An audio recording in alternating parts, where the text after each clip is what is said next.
Hi again. From New Zealand, this is our New Year's Eve. It will be your New Year's Eve tomorrow. So happy New Year's, everyone. And our 50% discount on all our online courses is still active through the new year. I've been watching Channel Mom videos, and I have to give a shout out to them. They've actually been brilliant. They've put in one place enough comments, very clear blogging comments about individual women and how they felt about their birth. They're women who are my daughter and son's age, some of them a bit younger, so it's that generation that's giving birth. Because I've been involved in birth globally for 45 years and spoken to tens and thousands of women and men about childbirth, then I'm able to hear and pick out the same types of stories that people in my generation, when I gave birth at 27 in 1970, and then when I gave birth again in 1982, how similar the messages are, and yet there are areas that are different. And this is what we want to talk about, okay? And we want to try to streamline it so you understand that if we're repeating the same messages to each other, that's what we're saying is true. But what if it isn't true? So go through the Channel Mom videos. Now, it's hard to know really where to start. Most women, when they tell their birth stories, talk about three things. And we mentioned that last talk. They talk about what time things happened. It's not uncommon to hear someone say, my water broke at 3 in the morning, or I drove to the hospital at 1 p.m., or my midwife arrived at 2:30. Okay, and then they talk through their birth story about what time things happened. And it tends to conclude with, and our baby was born at this time. So it's a common element. It's common throughout birth stories. Okay, I was late, I was early, I was induced after 13 weeks post my due date. These are all time-based elements of a birth story, and we all recognize them. The second element is what they did or didn't do. Mostly you hear women say, the staff was great, my midwife was wonderful, my husband was not there or present. One woman said he was playing a video game or watching something on his cell phone. So what they did or didn't do, and that is either a positive part of their story or a negative part of their story. But that is pervasive in birth stories, pervasive element along with time. The third element is about what they felt. I vomited early in pregnancy, or my labor went on for days, or I had terrible back labor, or I pushed for 2 hours, or I thought that I was going to have a calm birth, and then something happened, and they did something, or they didn't do something, that changed something, and then my experience was this. So these are the three elements. Of all of the videos that I watched, only one woman mentioned a skill. Okay, so the normal and natural part, or the common, because normal and natural can also mean it's common, or it can mean it's infrequent, but it happens.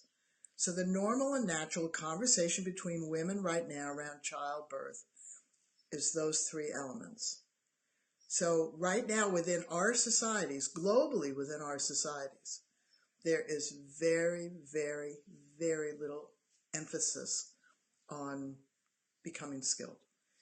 Now let me put that in comparison to what I heard listening to these videos. And these videos are just what I'm doing right now. I've watched thousands and thousands of videos, and I've talked to tens and thousands of people, because not everybody videos their birth, and not everybody talks on video about their birth. In fact, women don't talk to each other very much about birth. And there's reasons, and it comes up in the conversations.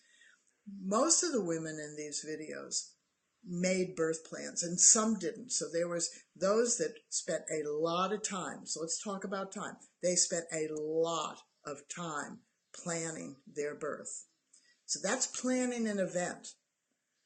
They spent none of their time, apparently, from what they said, learning skills.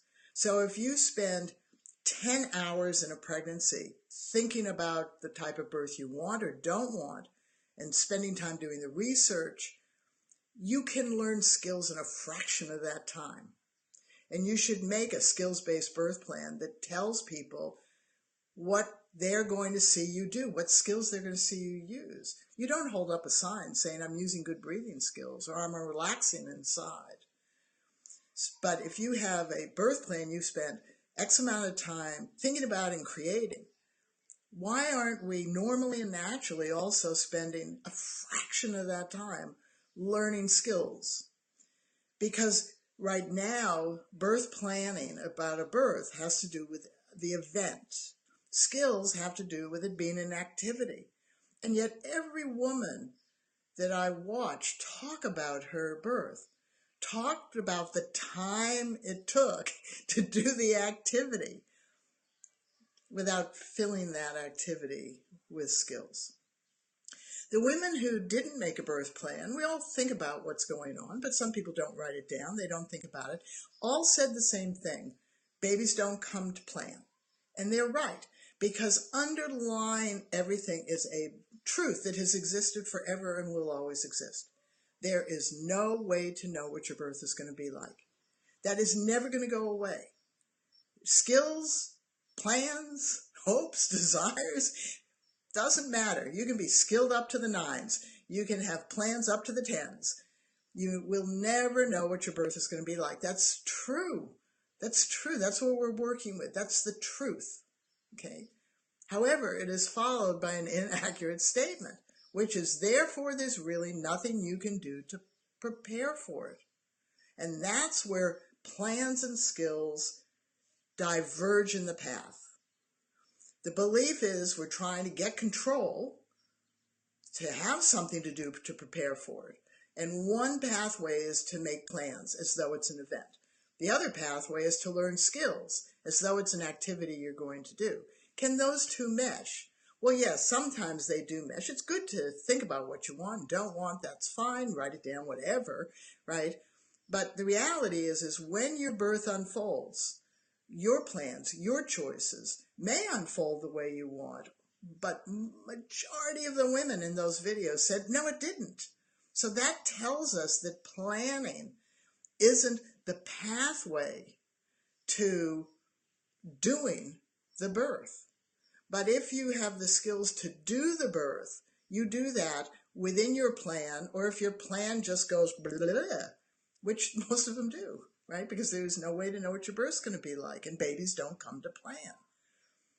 So we need to have a normal and natural, absolute belief, an absolute message to each other as women. We must become skilled. The one woman who talked about skills talked about pregnancy yoga breathing, which is wonderful. It worked for her. And there are other breathing techniques. Birthing Better approaches breathing differently because it isn't really a technique. It's more a skill based on what we do as human beings. And how do we explain this difference? Well, if you run a 100-meter race, you learn a technique to breathe, or not breathe, actually, in that. If you're running a marathon, you're learning the techniques that are appropriate for that. But birth unfolds in quite mysterious ways. And the reality is that you need breathing that is adjustable. It adjusts you can adjust your breathing moment to moment to the internal sensations you're feeling and to the external things that they are doing or aren't doing, or the circumstances around you, like the woman who had an unexpected home birth, unplanned home birth. That was unexpected, okay? Or the woman that had unexpected cesarean, or unexpected this or unexpected that. That's not necessarily people doing things to you, but it's what's happening in the circumstances. So you also need adaptable breathing. So the adaptable breathing means that you can internally listen to yourself and adjust how you are responding. And it needs to be sustainable from early on in the birth, whatever that means, through the middle to the end, and sometimes afterwards as well. So where Birthing Better is distinct is that we went back and looked at the 4 ways humans breathe. And if you don't know, we didn't either. We had to think about breathing because we would talk about Lamaze breathing, a Bradley breathing, hypnobirthing, active birth, all sorts of breathe in your nose, out your mouth, yoga breathing, all of it. It worked for some, but it didn't work for enough. And that tells us we haven't gotten down to the core, the normal and natural core of how humans breathe. We also needed our partners to be able to hear and see how we were responding, because it was hard to get anything out of our mouth to make a coherent sentence. So they needed to look at the cues, what our body was doing, what our breathing sounded like, what our face looked like, what we were sounding like, right? So some women in these videos actually mentioned that they were told, pull it together. And what's somebody saying to you when they're saying that? They are telling you you are lacking skills, okay? So I'm going to wrap this part up now and explain to you that the normal, natural ways that all humans breathe, the 4 ways, is that we breathe in our nose and out our nose. So you go over the variations of how you do that, okay? In our nose, out our mouth. Go over the variations. In our mouth, out our nose. Yes, we do use that sometime. Think about when you might have done that. It's not frequent, it's not common, but it is normal and it's natural. In and out your mouth.